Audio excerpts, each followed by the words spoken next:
తెలంగాణకు గుండెకాయ లాంటి ఉస్మానియా యూనివర్సిటీ వేదిక మీద నుంచి ఇక్కడి విద్యార్థులే పోరాటానికి నడుము బిగించి మొదటి దశ తెలంగాణ ఉద్యమాన్ని ముందుకు నడిపించారు. ఆనాడు తెలంగాణ ఉద్యమ సమస్య శాశ్వత పరిష్కారం జరగకపోవడం వల్ల వందలాది మంది ఈ యూనివర్సిటీలో చదువుకున్న విద్యార్థులు అడవి బాట పట్టిర్రు, నక్సల్ బరి ఉద్యమాలను నడిపించారు. అందులో నుంచి పుట్టుకొచ్చిన వాళ్ళే గద్దరన్న లాంటి వాళ్ళు ఎంతో మంది ఈ సమాజానికి దిక్సూచులైన వాళ్ళే కాదు.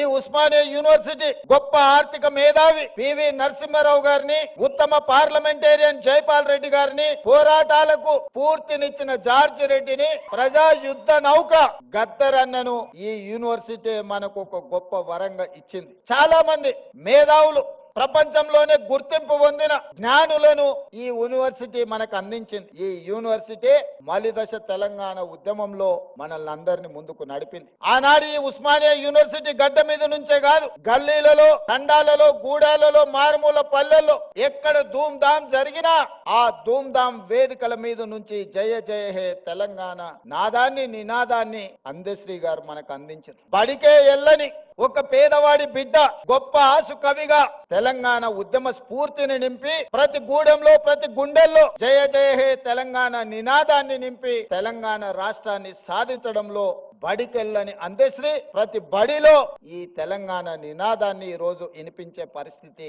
ఈ ఉస్మానియా యూనివర్సిటీ కల్పించింది. అందుకే మిత్రులారా, ఎప్పుడు సమాజానికి ఏ సమస్య వచ్చినా ఆ సమస్య మీద ఈ యూనివర్సిటీ విద్యార్థులు కదలడం ద్వారా ఆ సమస్యకు పరిష్కారం దొరికింది. ఆ పరిష్కారమే స్వరాష్ట్ర తెలంగాణ ఆకాంక్ష.